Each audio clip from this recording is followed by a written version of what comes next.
and Happy New Year. This is the beginning of the Christian New Year. The beginning of the Christian calendars is what we're beginning. And so if you follow our regular calendar, and if you want to follow the Christian calendar, you can celebrate New Year's twice. So that's what we're doing right now. We're celebrating our first New Year's. Our first New Year's even as a plant here, as we've come here and we're getting established in what God's doing next. It's an amazing time. And so it's with excitement that we look into this new year. We do have it's the Christian New Year. And so this will actually tell you about the Christian New Year. You can take this with you and it'll kind of show you the Christian New Year. We also in the back have these bullet points. And so I put out these bullet points. It lets you just follow along and kind of take some things home if you want that. It's the start of the Christian year, and as we mentioned, as Jeremy and Julie talked about, it's a time of anticipation for Jesus' coming. It's this time of putting at the forefront that feeling of hope and a desire for where is our Messiah? Is he coming? And so you build the new year. You build first and foremost with this desire for the Messiah, with this anticipation. And Advent comes every year with this work to recenter us back to that, back to the center of anticipating, wanting the Messiah, viewing Christ as coming into this world and the amazing things. And so we start the new year, the Christian New Year, we start off right. We start off with this anticipation of Jesus' coming. The details can change every year as much as we want. We can do Advent in different ways. Different churches do it different ways. But while the details are different, each time that we may even go through Advent, the purpose is to center us and give us that foundational hope for Jesus. And what you find is that as you live through the Christian year, building the anticipation, celebrating Jesus coming, as you'll notice on the first page here, the year splits between the story of Jesus and the story of his people. And so you build this anticipation, and Jesus comes at Christmas. And then for the next month, you walk through Jesus's life. And the Christian year becomes an experience that you go through. Sundays are no longer just words of some sermon series that I choose for a given Sunday. Everything coordinates every year for a renewed experience of Jesus coming, of walking through his life, and then of looking at his people. What the Christian year becomes is ultimately, it's a journey through anticipation and then fulfillment, suffering and then resolution,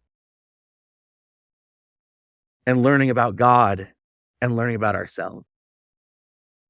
And what the Christian year becomes is a story of the human life. How we anticipate things, how we find fulfillment in things, how we suffer and seek resolution, and even how we try to consider the divine. And so the Christian year is this journey, a renewal of the human experience. This being our first year going through Advent like this, and coming off of a year that was filled with moving here, getting established, this is going to be a light introductory series. It's going to be a chance for us to kind of step into the experience of the Christian year and learn what it's all about. And right off the bat, many are probably wondering, why the heck is it called Advent? What is Advent? Well, Advent, the word, it means coming. And specifically as it relates to the church, it's come to be a period of time leading up to Christmas. It's anticipating the coming of God in the flesh. And we look to remember Jesus' birth, but in Advent, we hold out that hope of his coming.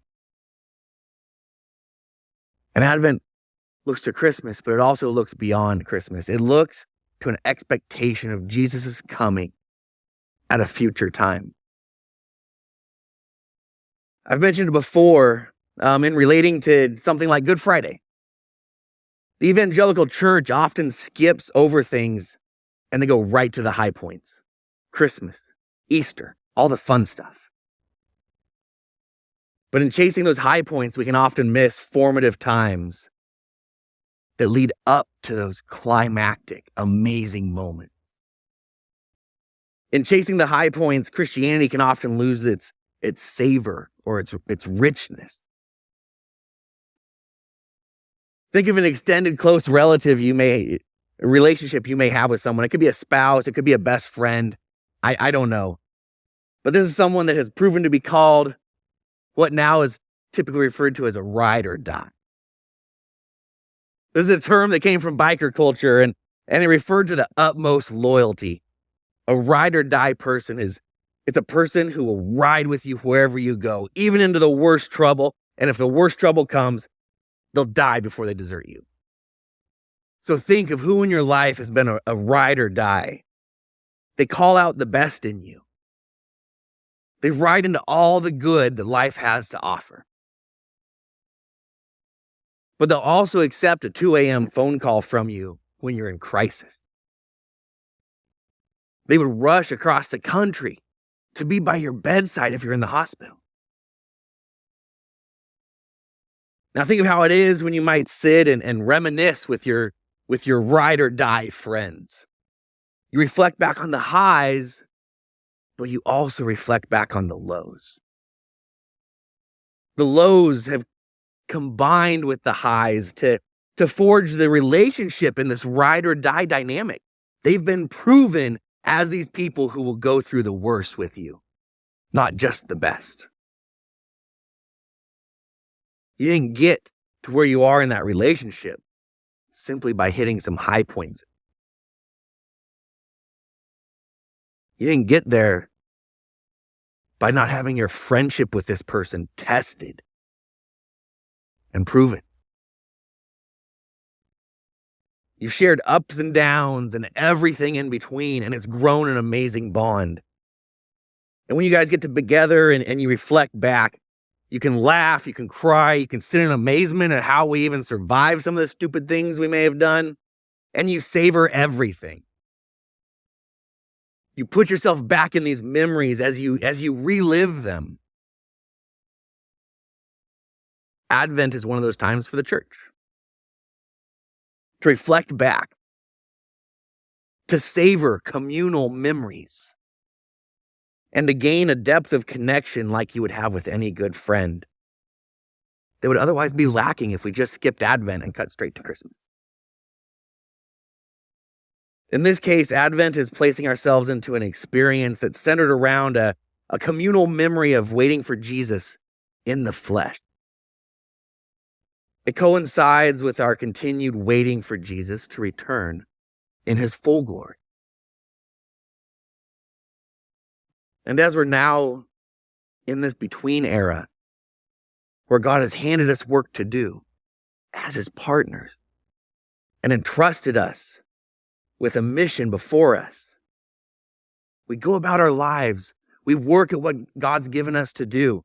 But on the other hand, we anticipate eagerly another coming of Jesus that will usher in this new age as God arrives tangibly and creation is set right. Through the Christian year, we use different colors to reflect the different times in the year. You'll notice that over the last weeks we had green and today we have blue. In many churches, the season of Advent and the season of Lent are both marked by purple. But there's also use of the color blue among churches. One of the meanings of blue in this season is to call to mind the blue sky just before the sunrise.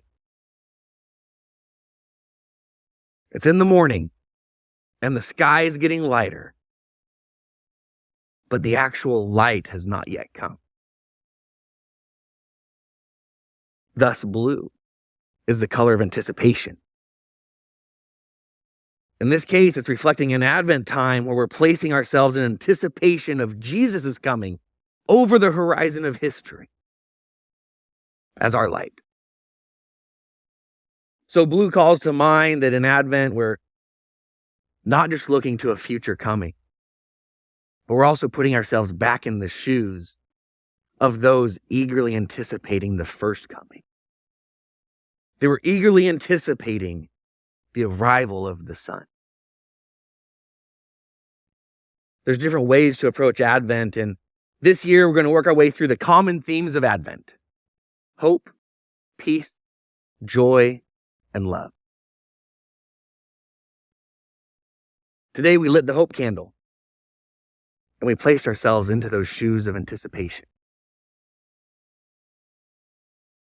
Remember, we just touched on hope a couple weeks ago. And hope, as we're talking about it within the Christian faith, is not just about throwing out a maybe. Maybe this will happen. I hope this will happen. Christian hope is not really hoping against impossible odds that I might just win the lottery. But it's expecting something that we are fully convinced. Lottery-style hope is optimism in the face of uncertainty. In the movie Dumb and Dumber, Jim Carrey's super dorky character, he wants to date the hot girl. And he asks her, what are the odds this is going to work out? She tells him they're not good. He's like, give me a number. She says, 1 in a million. Jim Carrey processes this for a moment. And in one of the most iconic moments of optimism in film history, Jim Carrey begins to cheer. And he says, so you're saying there's a chance. This is lottery-style hope. This is that hope that for an uncertain future, you just hope things might work out the way you want. Optimism, lottery hope, it's based on our own perspective. We work it up within us, regardless of the actual truth as to whether or not something's going to happen. Optimism can turn out, but it's not a given. It's something I can simply choose to project, and we see what happens. Christian expectation hope, it comes towards me. I don't produce it. It has come towards me from an event that is surely to happen. I don't weigh the odds of this event happening. I'm certain of it happening.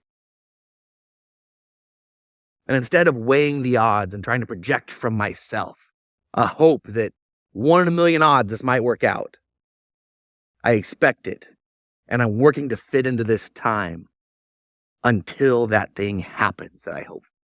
Until that thing happens that I'm certain is coming.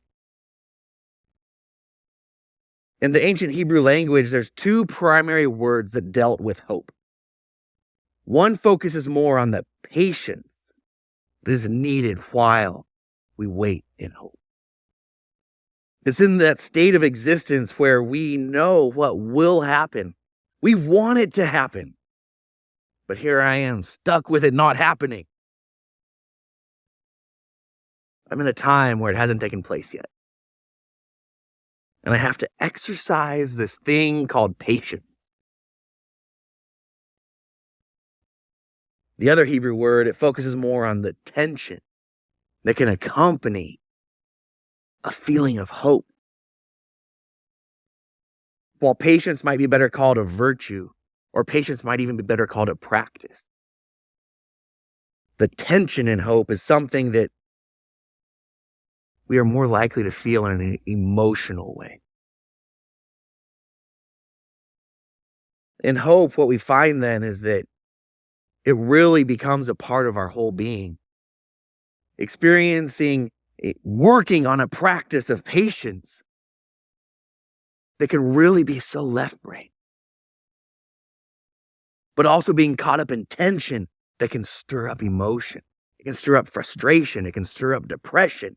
It can stir up excitement. The tension can bring this emotion. And often, within the tension of hope, we may even experience things tumbling around within us. that we can't even put words to.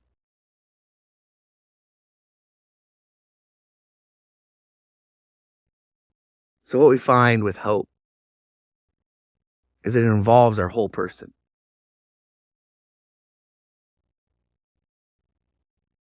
The hope candle that we lit today, it goes by another name. The candle is often called the prophet's candle because it calls to mind over 300 prophecies from the First Testament that pointed to the hope of the coming Savior Jesus, the center of all Christian hope, and what his life would mean. We read from Isaiah one of the greatest prophecies of hope found in Scripture as we lit the hope candle. These prophets keep hope alive. They keep the whole person as you experience the work of patience and the emotion that comes with tension. They keep the whole person focused on and looking at what is ahead. The prophecy from Isaiah spoke to God's people who were wondering, what does the future even hold for us? It was written at a time where they're now a divided nation that has lost hold of their God calling. They're divided. They're fighting amongst themselves. The Assyrian Empire, one of the most brutal, if not the most brutal nation to ever reign in history.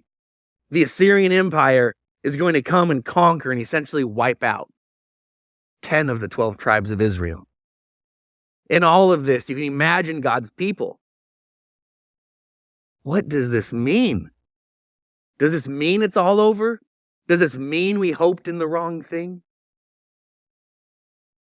The message of the prophet Isaiah is an assurance that as bleak as things look, it's not over.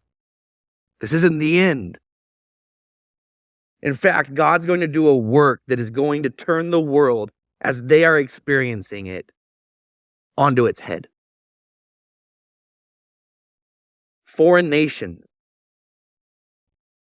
Really, these are people seen outside of the Hebrews. These are any ungodly people. They were even seen as the destroyers of God's people. Foreign nations will come in to God's people and be part of them. And their weapons of war will be turned into tools of provision. The violent war-waging ways of the world's power is going to be flipped on its head by the work of God. And it was exactly upon these upside-down dynamics of God's kingdom that Paul's ministry ended at the church of Thessalonica that we were just looking at over these last weeks. In Acts 17:6, some of the believers are dragged in front of the government officials, and the literal accusation made against them is, these are the people turning the world upside down. They're calling Jesus their leader, not who we as the world says is their leader. They will not recognize our power structure. They're tipping everything over, and it's making us mad. They're upending our system, and they are choosing to recognize a different system that works in the complete and opposite way ours does. The first are last, the last are first, the humble, the meek. What is this? What's being realized here is the beginning of exactly the hope that Isaiah was pointing to. I want to end today's message by bringing the prophesied hope of Isaiah forward into the New Testament and in this new age of living that Jesus has brought forward to us from the future. I want to connect Isaiah by turning to the Gospel of Mark. Commonly, Advent passages, they come from Gospels that actually look at Jesus as a baby. We're anticipating the birth of Jesus.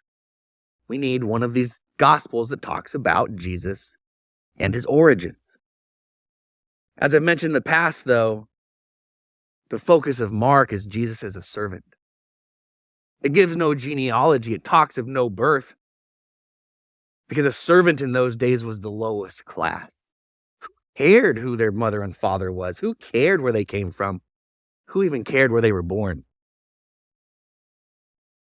In those days, no one cared about the lineage or gave any special recognition to the birth of a servant. But in Mark, what we find is some very important Advent material, because we're not only in Advent anticipating the coming of Jesus as a baby at Christmas, but we're anticipating a fuller coming of Jesus as the Savior in his full glory at the end of the world. Mark then can point to a depth of Advent that can be missed if we simply focus on Christmas. And Mark is written in nearly similar settings to Isaiah's prophecy. At the writing of Mark, the Hebrew nation has been divided. They can't decide which way to go. Some want to fight the Romans. Some want to cave into the Romans. Some are going out and following this weird guy named Jesus. Things are divided. And the Gospel of Mark is being written at about the same time or shortly after the Roman military comes in and destroys Israel once again. Same context as Isaiah. National destruction, division. And here again are probably God's people wondering again, is it all over? Have we hoped in the wrong thing? And Mark has some news for them about a future hope, just like what Isaiah offered. In Mark 13, I'm not going to read the whole chapter, but you can go home and check it out. Mark writes about an apocalyptic, seemingly world-ending event. But what we find with Advent hope, as considered by Isaiah, and as it plays out in the Gospel of Mark, is that these apocalyptic things are not really the end. They are glimpses at God reordering the world. With the highly anticipated birth of Christ as God came to earth, we saw that the accusation against the church was that the church lives by this different ordering that God is bringing about. An ordering of things different than how the world recognizes they should be. The coming of Jesus turns things upside down. Then the coming of Jesus in a personal way to each of our lives. A coming of Jesus that draws in the nations, and we begin to see already happening now that people who were divided at the time of Isaiah, Jews and Gentiles, nations against nations, within this kingdom that God is already establishing and reordering, the nations are coming together. Our worlds and a personal coming of Jesus to us, our worlds are turned upside down. As people who otherwise might be in conflict with each other in a dog-eat-dog world, they find unity within this kingdom. And they're meant, as they come into here, to convert their instruments of conflict into tools of mutual benefit. It's in here that the ultimate reordering that God will bring about and set everything right. It's in here that is being realized, that we're called to this. So we have a coming of Jesus that turned the world upside down at Christmas. We have a personal coming of Jesus to us, to the church today, a present coming that turns each of our worlds upside down. It's our own little mini apocalypse. As things within us are torn down, and God reorders things with us. And then there's a third coming that Advent looks for. We look with anticipation for when the world is completely reordered and fully turned upside down. So now upside down is right side up. So what we find in this Advent is we open Advent with a renewed awareness of hope in the coming of God into this world. We look back to re-anticipate the hoped-for coming of Jesus as a baby. We look at our current state, currently, at his ongoing coming into our lives and into this church and into the world through us. And we look forward to his ultimate, hoped-for coming to reorder the entire world. It's this hope that we hold on to in Advent. It's this hope that Advent reminds us of when things can look so dire. Nuclear war with Russia. North Korea firing missiles. Just coming out of COVID. Who knew when it first started if it was going to ruin half the population, 90% of the population? It's this hope that Advent reminds us of that we have. We put ourselves back in the shoes of the first ones waiting for Christmas, waiting for the birth of Christ. We look at ourselves and the hope that Jesus has brought us right now and is currently bringing us. And we anticipate that future hope in the season of Advent. We're encouraged in our look towards what's ahead. In Hebrews 10:23. Hebrews 10:23 says, "Let us hold unwaveringly to the hope that we confess. For the one who made the promise is trustworthy." This is the hope that we hold on to. This is the encouragement that Hebrews has. Hold on to it. When things look dire, you can hold on to this.